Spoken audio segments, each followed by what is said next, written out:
Data Protection Training.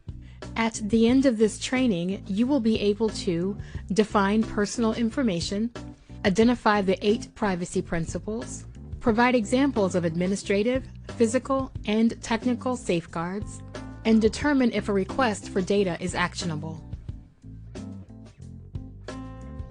You will advance through the course using the Next button and view previous screens by using the Previous button. If you are instructed, either verbally or in writing, to click each icon on the screen, you will need to click each icon before you are allowed to advance to the next screen.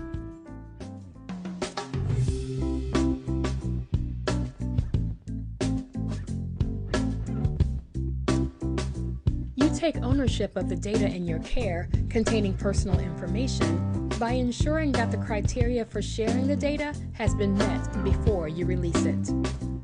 Once a request for data has been made, the recipient of the request will need to check the data for any personal information before providing the data to the requester.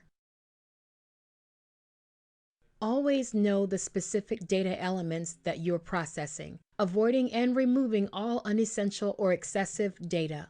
If personal information exists within the data, there will need to be a compelling reason to share it, so you'll need to ask a few questions.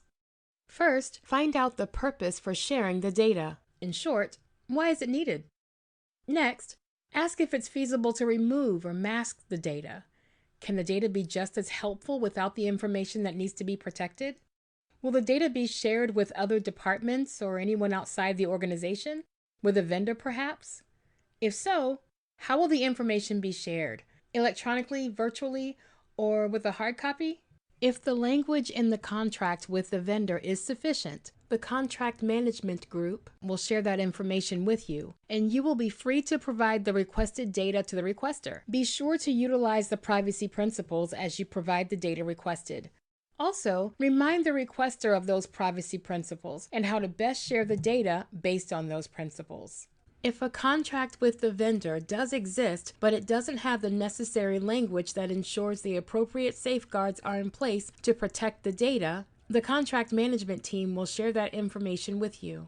The procurement contract management team will decide if there should be a trial agreement or an amendment added to the contract. In this case, notify the requester of the status and explain the delay.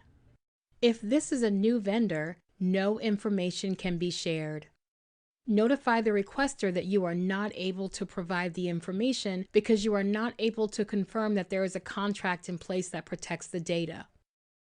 You may not want to deny the requester. However, bear in mind that you are responsible for the integrity and protection of the data you access.